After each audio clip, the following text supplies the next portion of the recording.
دجال کے بارے میں بہت سارے حدیث ہیں، لیکن ایک حدیث میں ہمیں دجال کی ایگزیکٹ لوکیشن کے بارے میں بہت سارے ہنٹس دیے گئے ہیں، اور یہ حدیث ہم سب نے بار بار سنی ہوئی ہے کہ ایک دن بھری محفل میں رسول اللہ صلی اللہ علیہ وسلم کے پاس ایک عیسائی آیا اور اس نے اسلام قبول کر کے اپنا واقعہ سنایا کہ میں اور کچھ لوگ عرب سے مشرق کی طرف روانہ ہوئے، ہم ابھی راستے میں ہی تھے کہ اچانک سمندر کا موسم بدل گیا اور ہماری کشتی اپنے راستے سے بھٹک گئی۔ ایک مہینہ ادھر ادھر بھٹکنے کے بعد سمندر نے آخر کار ہماری کشتی کو ایک جزیرے کے پاس لا کھڑا کیا۔ بڑی کشتی ڈاک کر کے ہم چھوٹی کشتیوں کے ذریعے اس جزیرے پہ پہنچے، اور وہاں ہماری ملاقات ایک عجیب قسم کے مخلوق سے ہوئی جو بالکل کالا اور جسم پر بہت زیادہ بال تھے اس کے، اور اس نے اپنا نام جساسا بتایا۔ ہم نے اس سے پوچھا تم کیا چیز ہو، کیا مخلوق ہو؟ اس نے بولا مجھے چھوڑو، وہ ادھر ایک مندر ہے، ادھر جاؤ، وہاں ایک شخص تمہارا بہت شدت سے انتظار کر رہا ہے۔ اندر ہم نے ایک شخص کو زنجیر میں بندھا ہوا دیکھا اور اس نے ہم سے 3 سوال پوچھے کہ مجھے بیسان کے درختوں کے بارے میں بتاؤ، کیا اس میں کوئی فروٹ پھل وغیرہ ہے؟ ہم نے کہا بالکل وہاں بہت فروٹس پھل وغیرہ ہے۔ اس نے کہا بہت جلد وہاں کچھ بھی نہیں ہوگا۔ پھر اس نے پوچھا مجھے لیک آف تبریہ کے بارے میں بتاؤ، کیا اس میں پانی ہے یا نہیں ہے؟ ہم نے کہا وہاں پہ بہت پانی پڑا ہوگا۔ اس نے کہا بہت جلد یہ بھی خشک ہو جائے گا۔ اور پھر اس نے کہا مجھے اس امی پیغمبر کے بارے میں بتاؤ، کیا کیا ہے اس نے ابھی تک؟ ہم نے بتایا کہ وہ مکہ سے نکل کر مدینہ میں آباد ہو چکا ہے۔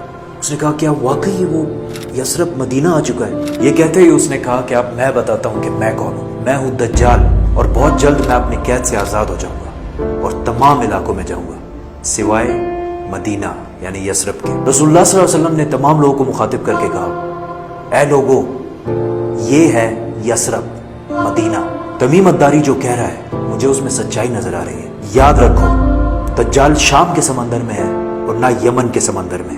اور اپنے ہاتھ سے مشرق کی طرف اشارہ کر کے کہا دجال مشرق میں ہے، دجال مشرق میں ہے، دجال مشرق میں ہے۔ اب سمپل سی بات ہے، ایز وی نو کہ مشرق کی طرف سفر کے بعد ان کی کشتی ایک جزیرے پہ رکی تھی۔ So let's just find out all the islands east of مدینہ۔ مدینہ کے ایسٹ میں there's the famous Arabian Sea، اور اس میں مینلی 4 جزیرے پائے جاتے ہیں: Lakshadweep island in India, Socotra island in Yemen, Masirah island in Oman, and Astola in Pakistan. حدیث میں کلیئرلی فرمایا گیا ہے کہ دجال یمن کے سمندر میں نہیں ہوگا، تو یہ 2 آئلینڈز تو نکل گئے۔ رسول اللہ صلی اللہ علیہ وسلم نے مدینہ میں جو مشرق کی طرف اشارہ کیا تھا، اگر اس سے ہم ایک سیدھی لائن کھینچیں تو وہ بالکل استولا آئلینڈ کے اوپر سے گزرتی ہے۔ اور جب جساسا نے ان کو اس جزیرے پہ ایک ٹیمپل مندر کی طرف بھیجا تھا، تو اس جزیرے پہ ایک مندر ٹیمپل کے کوئی ریمینز تو ہونے چاہیے۔ انڈیا کے اس آئلینڈ میں تو ایسا کچھ بھی نہیں ہے، لیکن پاکستان کے استولا آئلینڈ میں پتہ ہے کیا ہے؟ مندر۔ لیکن یہ تو 1450 سال پرانی کہانی ہے، مندر تو ابھی 40-50 سال پہلے بنا ہوگا۔ 2000 سال پرانا مندر، اور مندر بھی کس کا؟ کالی ماتا، ہندوؤں کی سب سے خطرناک اور خوفناک گاڈس، دیوی، جو دکھنے میں بہت خوفناک اور جس کے جسم پر بھی بہت زیادہ بال ہیں۔ کچھ یاد آیا؟ جساسا۔ ان صحابیوں نے جس عجیب سے مخلوق کی بات کی تھی وہ بالکل ہندوؤں کے اس بھگوان سے ملتا جلتا ہے۔ لیکن اگر آج آپ استولا آئلینڈ جائے تو آپ کو دجال نہیں ملے گا۔ وہ آزاد ہوا ہے یا نہیں یہ تو نہیں پتا، لیکن یہ جو جساسا ہے اس کو غور سے دیکھیں۔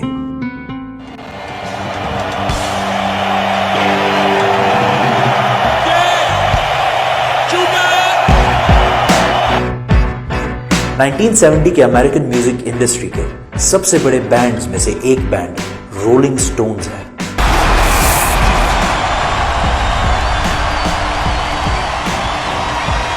جس نے اپنا یہ لوگو ہندو گاڈس کالی ماتا سے انسپائر ہو کے بنایا، اور یہ لوگو پچھلے صدی کے سب سے مشہور لوگوز میں سے ایک ہے، اور رولنگ سٹونز بینڈ کو one of the greatest of all time مانا جاتا ہے۔